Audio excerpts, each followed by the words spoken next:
जय माता दी। आप सभी को कैसे हैं आप सभी। आशा करता हूँ आप सभी अच्छे होंगे, स्वस्थ होंगे। आज मैं आपको एक ऐसा शक्तिशाली हवन बताने वाला हूँ जिस हवन को करने मात्र से आपकी दिव्य दृष्टि जागृत हो जाती है। सिर्फ एक बार ये हवन आपको करना है और आप देखेंगे कि जैसे ही आपका हवन पूरा होता है, हवन पूरा होने से पहले ही आपको सब कुछ दिखाई देना शुरू हो जाता है और आपको दिव्य दृष्टि की प्राप्ति हो जाती है।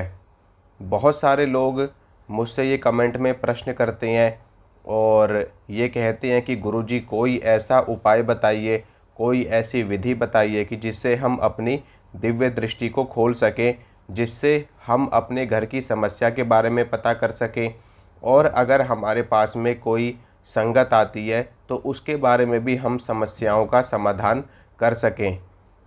तो जो मैं आज आपको हवन बताने वाला हूँ और इसकी जो मैं आपको विधि बताऊँगा और जो मैं आपको एक मंत्र बताऊँगा, इस विशेष मंत्र से आपको हवन में आहुतियाँ डालनी हैं।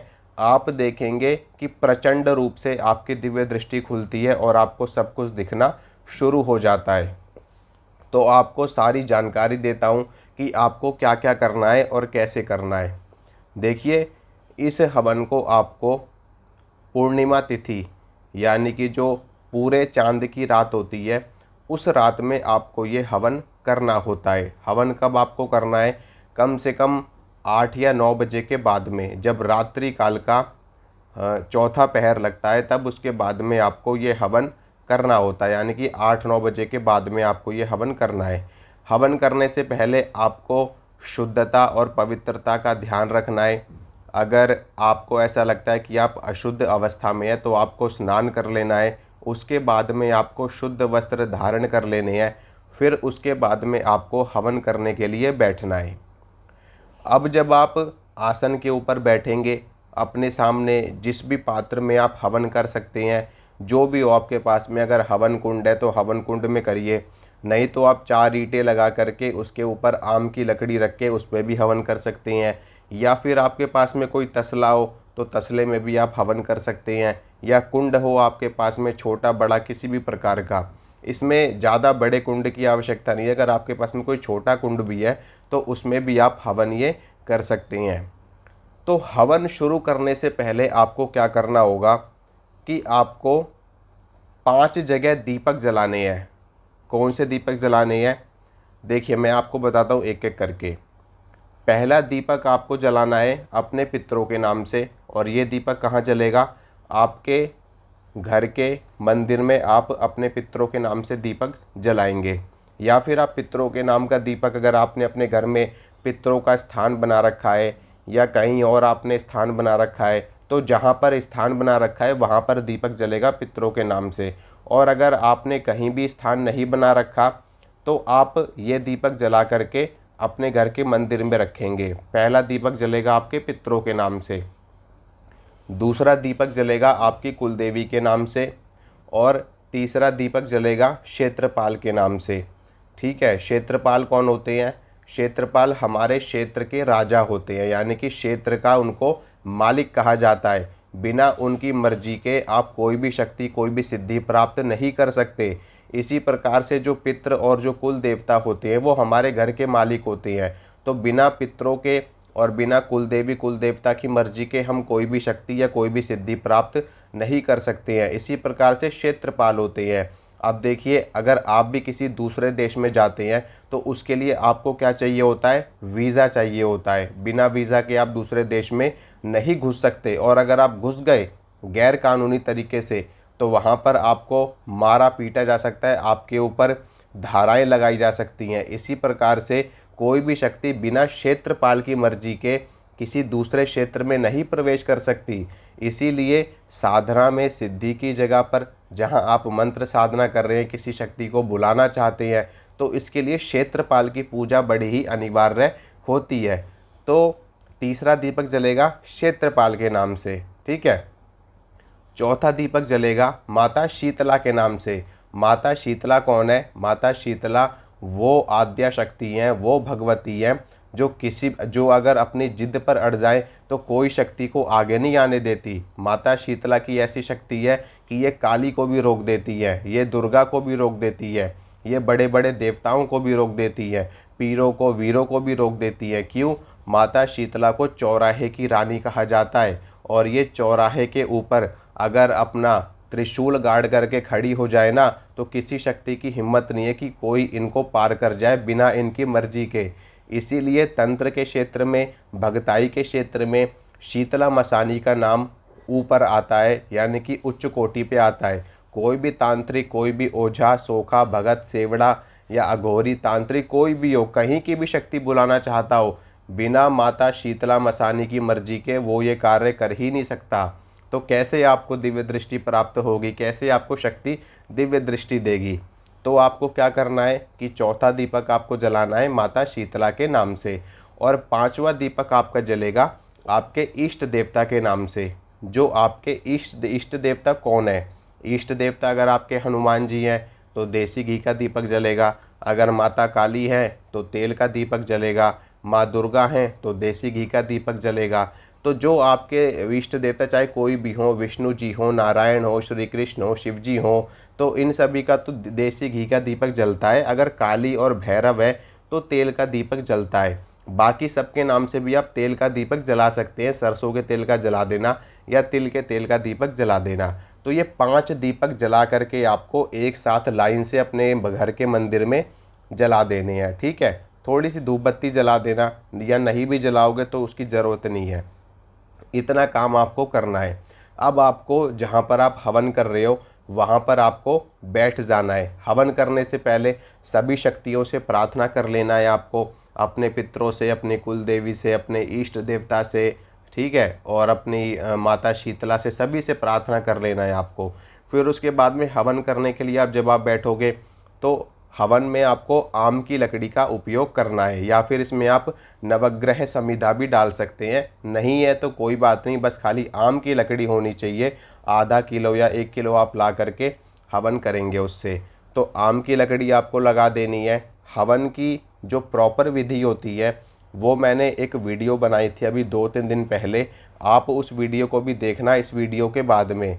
तो वहाँ से आपको हवन की प्रॉपर विधि पता लग जाएगी।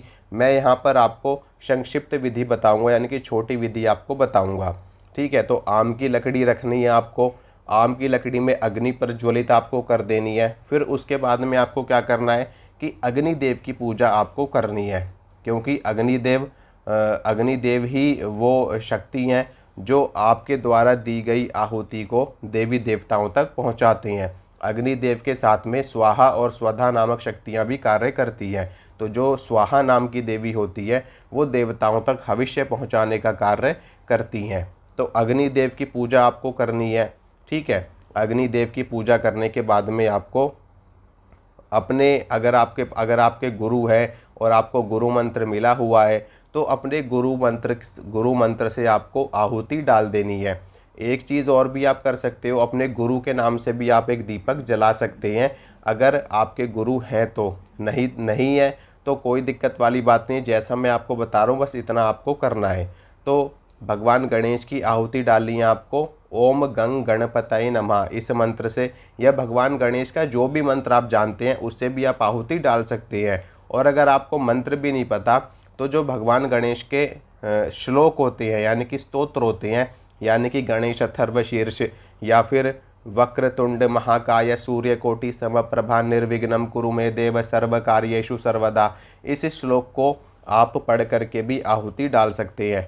हवन सामग्री क्या रहेगी वो मैंने जो पहले वीडियो बनाई थी आप उसको देख लेना, हवन वाली, कि घर में छोटा हवन करके मंत्रों को कैसे सिद्ध करते हैं, उसमें मैंने हवन सामग्री भी बता रखी है। बाकी मैं एक बार वैसे बताता हूँ कि जो हवन सामग्री मार्केट में बनी बनाई मिलती है, जो अच्छी क्वालिटी की हवन सामग्री हो आप उसका उपयोग कर सकते हैं, ठीक है। साथ में देसी घी आपको थोड़ा सा हवन सामग्री में मिला लेना है।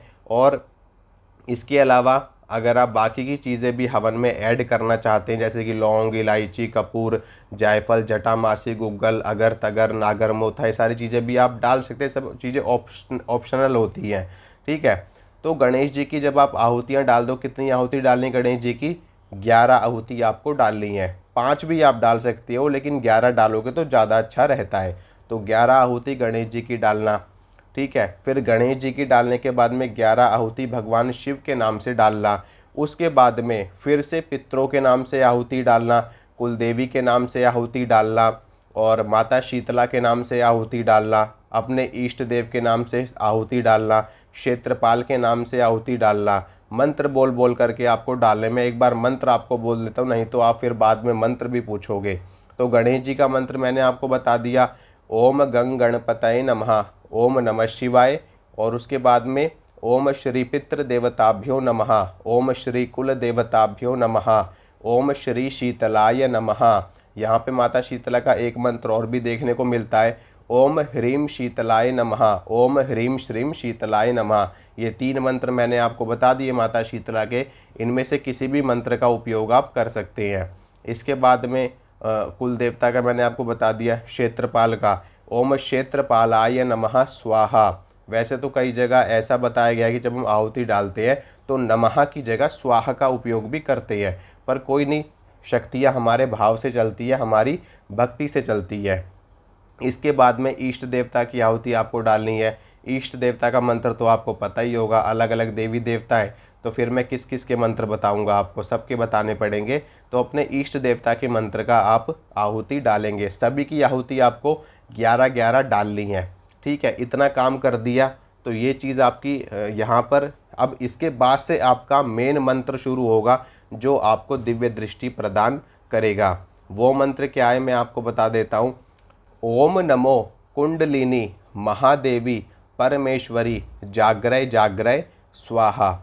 ये मंत्र है हमारी कुंडलिनी महादेवी का। जब आप इस मंत्र का जाप करते हैं तो आपकी कुंडलिनी शक्ति जागृत हो जाती है और आपको दिव्य दृष्टि प्राप्त हो जाती है। तो जब आप हवन करने से पहले आपको संकल्प भी करना है कि मैं अपनी दिव्य दृष्टि को जागृत करने के लिए ये संकल्प कर रहा हूँ, मेरा नाम ये है, मैं इस गोत्र में उत्पन्न हुआ हूँ। बस अगर गोत्र नहीं भी पता है तो बस खाली अपना नाम बोल करके आप संकल्प अपना ले सकते हैं। संकल्प में आप अपने हाथ में जल ले सकते हैं, नहीं तो आप फूल, अक्षत और जो भी अरदास होती है 11-21 रुपए की, वो आप ले सकते हैं। इससे आपका संकल्प शुरू हो जाता है। फिर उसके बाद में आपको हवन डालना है। हवन करके जो मंत्र मैंने आपको बताया कुंडलिनी शक्ति का, ओम नमो कुंडलिनी महादेवी परमेश्वरी जागरय जागरय स्वाहा, इस मंत्र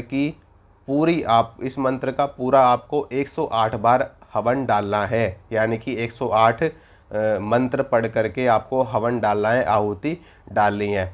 फिर उसके बाद में प्रणाम करना है सभी शक्तियों को, कुंडलिनी महादेवी को प्रणाम करना है। फिर उसके बाद में आपको अपने मन में संकल्प करना है, यानी कि जो कुछ भी आप पूछना चाहते हैं, आपको अपने आसन से उठना नहीं है, उसी आसन पर बैठे बैठे आपको सारी चीज़ें करनी है। उसी आसन पर बैठे बैठे आपको संकल्प करना है और जो कुछ भी आप पूछना चाहते हैं कुंडलिनी देवी से और अपनी दिव्य दृष्टि से और अपने इष्ट देवता से। यहाँ पर मुख्य रूप से आपको 2 शक्तियों के नाम लेने हैं, एक तो कुंडलिनी देवी और दूसरे आपके इष्ट, क्योंकि इष्ट ही होते हैं जो हमको हमारी कुंडलिनी शक्ति के ऊपर नियंत्रण रखते हैं। अगर आपके इष्ट हैं तो शिव रखेंगे, विष्णु है तो नारायण रखेंगे, और कुंडलिनी कौन है, ये इनकी शक्ति होती है। अर्थात विष्णु जी के साथ में लक्ष्मी जी की शक्ति होती है और शिव के साथ में माता पार्वती की शक्ति होती है, जो कुंडलिनी शक्ति के स्वरूप में हमारे शरीर में ही विद्यमान होती है। तो इनको प्रणाम करके फिर जो कुछ भी आपके मन में प्रश्न है, उन सभी प्रश्नों को जब आप अपने मन में दोहराएंगे तो आपको आपके मन में ही उत्तर प्राप्त होंगे। सभी चीज़ आपको स्पष्ट रूप से दिखाई देगी। आपके सामने एक स्क्रीन खुल जाएगी और वो स्क्रीन में आपको सब कुछ दिखाई देगा साफ साफ। आपको कानों में आवाज़ें भी पड़ सकती है, लेकिन कानों में आवाज़ें ऐसा मतलब जो थोड़े से उच्च कोटि के साधक होते हैं, यानी कि जिन्होंने थोड़ी साधनाएं वगैरह करी होती हैं, उनको ये चीज़ जल्दी होती है। बाकी जो सामान्य लोग हैं तो उनको इस तरह का नहीं, उनको मन में ही उनके प्रश्नों का जवाब मिलेगा देवी से। तो इस प्रकार से इस हवन को करके आप अपने प्रश्नों के जवाब पा सकते हैं। जब तक आप आसन पे रहोगे तब तक आपकी दृष्टि खुली रहेगी और जैसे ही आप अपने आसन से उठोगे आपकी दृष्टि बंद हो जाएगी। लेकिन अगर आप परमानेंट दिव्य दृष्टि प्राप्त करना चाहते हैं, परमानेंट अपनी दृष्टि को खोलना चाहते हैं, तो उसके लिए मैंने कुछ वीडियोस बना भी रखी हैं दिव्य दृष्टि के ऊपर। लेकिन फिर भी अगर आप रिक्वेस्ट करेंगे तो आप कमेंट में लिख देना कि हमें परमानेंट दिव्य दृष्टि खोलनी है, उसके लिए आप वीडियो बनाएं। तो फिर मैं एक डिटेल में वीडियो बनाऊंगा कि जिससे आपको परमानेंट दिव्य दृष्टि प्राप्त हो जाएगी। तो आशा करता हूं दोस्तों जो जानकारी मैंने आपको दी आपको अच्छी लगी होगी, पसंद आई होगी। इसी तरह की जानकारी मैं आपको देता रहूँगा। मिलूँगा आप सभी से अगली वीडियो में। जय माता रानी की।